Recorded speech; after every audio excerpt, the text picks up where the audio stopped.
ABCs of the ABCs of me. This is Tim, the New York Giants Trade Talk, powered by Online Big Blue LLC. Had some people saying that I was a little truculent yesterday in the video in reference to Twitter and the Giants and everything else, but we said it before. These are the ABCs of me, baby. With me, you get what you get, and you don't get upset. Sort of like the holiday season that's coming up. You get what you get, and you don't get upset. We had a Christmas Day game against Philadelphia in Philadelphia. And I've been trying to, my wife always asks me, what do you, Mr. OBB, what do you want for Christmas? And I keep thinking to myself, what do I want for Christmas?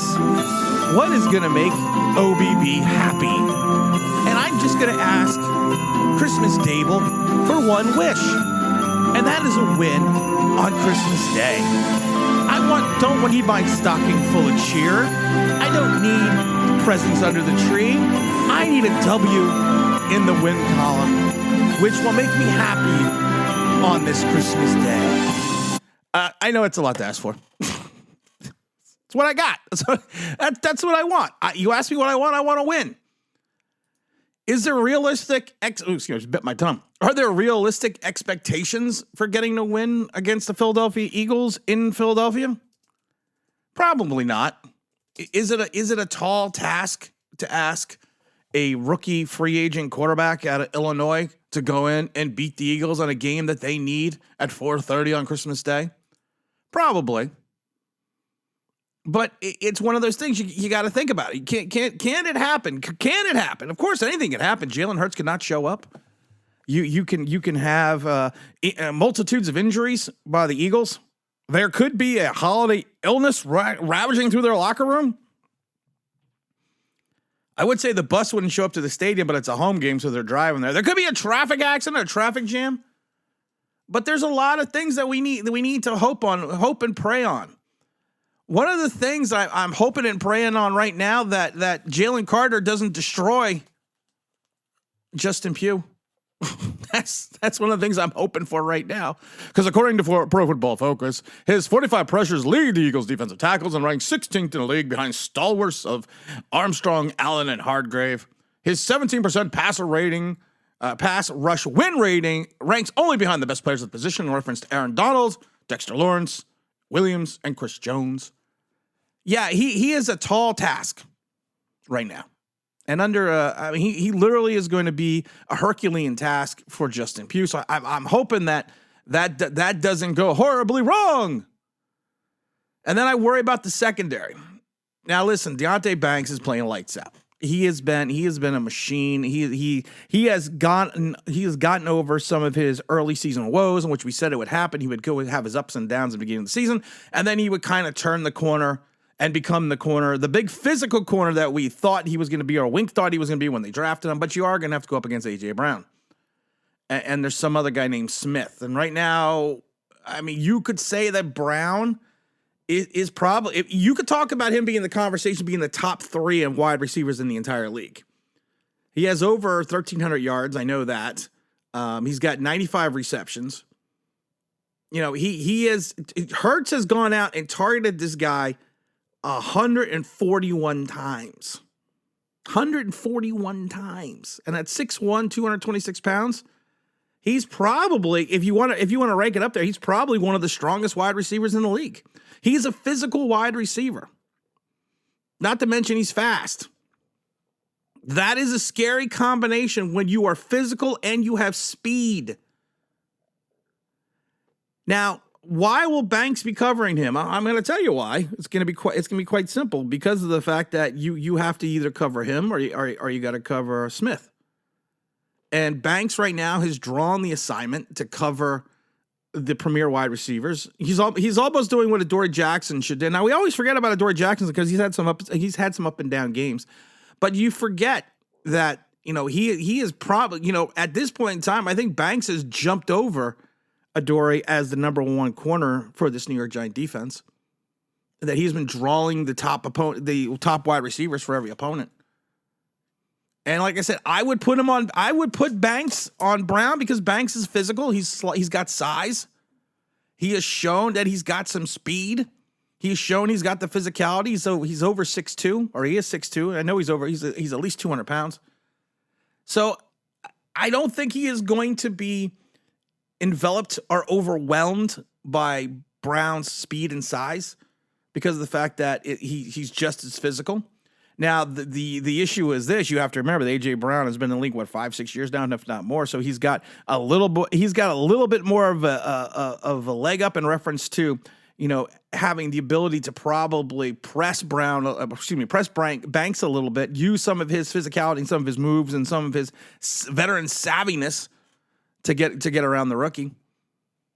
And then you have to worry about Devontae. I actually worry about Banks more on Devontae Smith than anything else. That's why I think Adoree Jackson is going to be on Smith, because I think Smith's quick. Listen, Brown is quick. Brown has got size. Brown is physical, but Smith is quick.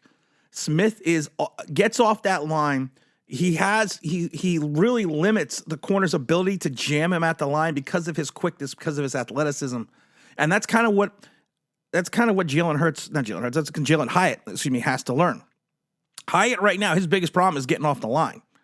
That is his biggest problem. If he runs up to a physical corner, he doesn't have the ability yet to get off the line because he doesn't have the size, he doesn't have the strength. I thought he was going to be like Smith and use his quickness to move, to actually get around the defender, but he hasn't learned how to do that yet. So I'd be more concerned if you're going to put Banks on Smith because of Smith's quickness. And, he's a little, I always say Smith, the problem was with these smaller, undersized, I'm not going to call Smith undersized, but these smaller, slight of build receivers that have speed, they use that quickness to their advantage. Like I said, that's what we thought Hyatt was going to do. We just haven't seen Hyatt do that yet. Now, of course, Jalen Hurts is coming off the illness. So let's hope that illness continues. He didn't look right again. He looked good the first drive in Seattle, but he didn't really look right after that. So I'm kind of hoping that trend continues a little bit. I still think he has some type of illness. I mean, not illness. I still think he has some type of injury. I still think he's still holding on to something. Did they really just say? I'm now reading the paper, and it says Giants may put Justin Pugh's real estate career on hold. I mean, do they really think that we're gonna bring Justin Pugh back? Justin Pugh is a great story. Justin Pugh, and I love it. The fact he's only had 4 sacks. He's only given up 4 sacks. He's gotten his quarterback killed on multitudes of occasions. Justin Pugh, I don't understand this great wonderment with Justin Pugh. He's a great star. Like I said, it was before Justin Pugh off the couch. That was what solidified him in the mindset of Giant fans, not the fact that he sucked. And I love it because people are like, well, what also happened? He helped solidify the line. Really? Because we still giving up sacks in bunches. And I remember Justin Pugh getting beat like he stole something a couple times against the Saints. Justin Pugh is a great story. Justin Pugh is a giant, but Justin Pugh has been horrid. He's been terrible. Not even knocked who's there? Not even close to good. If the Giants are going to win, if the Giants have that Christmas Day miracle that we're all hoping for, you're going to have to hope that Tommy DeVito doesn't give up the ball. You're going to have to hope that he understands in the philosophy that, what's funny with Daniel Jones? Daniel Jones' first philosophy is never look downfield, and if the short pass isn't there, run. To Tommy DeVito's detriment, his philosophy is let me look down the field. If nothing's there, let me keep looking down the field before I decide to run. You could throw the ball away. It's truly okay that you can throw the ball away. So let's hope that Tommy understands he's got to continue this non-turnover scenario, because we turn over the ball against Philadelphia, we're gonna have some issues.